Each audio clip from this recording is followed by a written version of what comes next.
forget what this is called. The Alameda something. South Coast Plaza is what I think it's called. The South Coast Plaza in Alameda. So this is the biggest thing to a strip mall near Oakland. I mean, there's Eastmont Mall, but there's nothing going on there and hasn't been for better than a decade. But with the South Coast Plaza, this is in Alameda, so this is in high income earning places. It's 5 o'clock on Monday, June the 1st. And guess what? Trader Joe's is boarding up their store. So you can't get into the Trader Joe's because the store is boarded up. And you know why it's boarded up? Because the county of Alameda just called a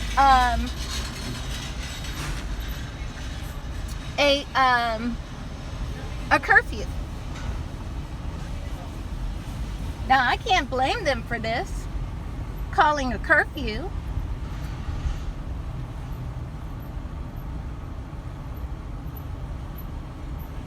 I can't blame them for calling a curfew. But this didn't solve anything.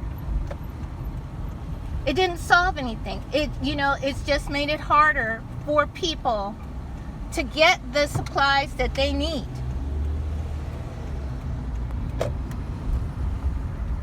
This doesn't affect me much. I have 6 months worth of food at my house.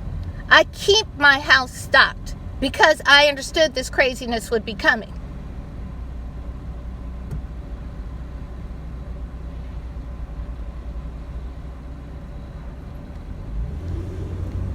So I keep my house stocked. But for the people who wanted to go out and get something, emerge from the weekend or whatever, if you don't have food in your house, you pretty much ass out. And here's the thing. This is not just a one-time event. This is a harbinger of where people are going. I understand the frustration of those who are out there protesting, but this was not the way to solve it. And here's the issue. For the non-blacks that were out there, this just makes them feel better, like they have actually done something to improve the conditions for black people. But unless they are willing to do what they have done for all these other groups who are very much non-deserving of all the attention, all the protection, all the resources that they have received for the last 40 years, and let me be very blatant so that you understand what I'm talking about. These damn humanitarian efforts that are going to people who are just as corrupt as the countries that they have come from, the allowance of millions and millions, tens of millions of people to enter the United States illegally, and then not only win citizenship over those people who waited in line for decades in order for the opportunity to apply, but while they were here waiting, they were given non-competitive jobs. But white people complain about the 2 or 3 jobs that were given to black people during affirmative action, when the biggest affirmative action recipient is white women. They were given free housing, but white people complain about the 2 or 3 black folks in Section 8. They were given free education and in schools that were rebuilt specifically with the immigrant in mind. But black people have been subjected to dilapidated buildings and substandard education for hundreds of years, not just a few decades, hundreds of years. Then we can go on to all the subsidies that have been given to immigrants. But the whole society does not want to sign on to reparations. So, just in a nutshell, you're being played. Okay, so you're out there thinking that these people are protesting because they're on the same side as you. No, none of these other people had to march. And you can say, well, the Hispanics were marching back in the 90s and they were in the Dreamers, blah, blah, blah. No, they weren't marching to get any of those things. Those things were just given to them. They were marching to keep the things that they had already received fraudulently.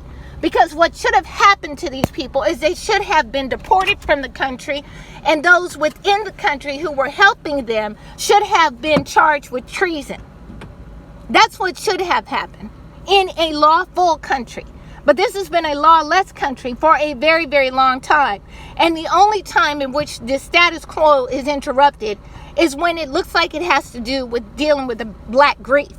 But this is not dealing with the black grief unless you are prepared to do for black people. And let me make myself clear, specifically black people, not none of this people of color crap, not none of this minority crap, and certainly none of this black and brown crap or black and Latino crap.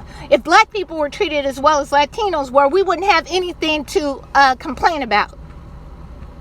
But if you're not willing to come off the protest and go into your board of directors meetings, into your managerial meetings, both for nonprofit and for-profit entities, and you're not willing to push for sanctuary cities for blacks, push for humanitarian effort for blacks, push for non-competitive jobs for blacks, push for new schools and new buildings going up in black communities and in culturally appropriate teachers just for blacks. And again, blacks, ADOS, FBA. I'm not talking about no African immigrants. I'm going to get on them in another video. I'm talking about foundational black Americans, the American descendants of chattel slavery. That's who I'm talking about. If you're not willing to come off the protest line and go into your management meetings and stand up for black people the same way you have spent the last 3 decades standing up for illegal immigrants, standing up for immigrants, period, standing up for gays, period, standing up for white women passing laws to ensure that they're on the C-suite, that they're part of the CEOs and the CFOs and the CIOs. If you're not willing to do that right now, then black lives don't matter. And stop kidding yourself that because you wear a freaking t-shirt or you have a sign on your car that you're doing anything of any note that repairs black Americans. You don't. You don't. And I'm just telling you folks, black people are getting blamed for this, as usual. Black people are getting blamed for this when at least half the people out there protesting, rioting, looting, marching, however you want to describe it, are not black. And this is a harbinger of things to come. Stirring up black people, or stirring up a quote-unquote black issue, is used to bring in curfews and martial law. It's not used for anything else. And again, all these other groups that have succeeded in the United States did not succeed because of their own merit. They succeeded because the society issued a construct, issued a contract stating that they wanted these people to succeed, and they made it their business in every aspect of life to ensure these people succeeded.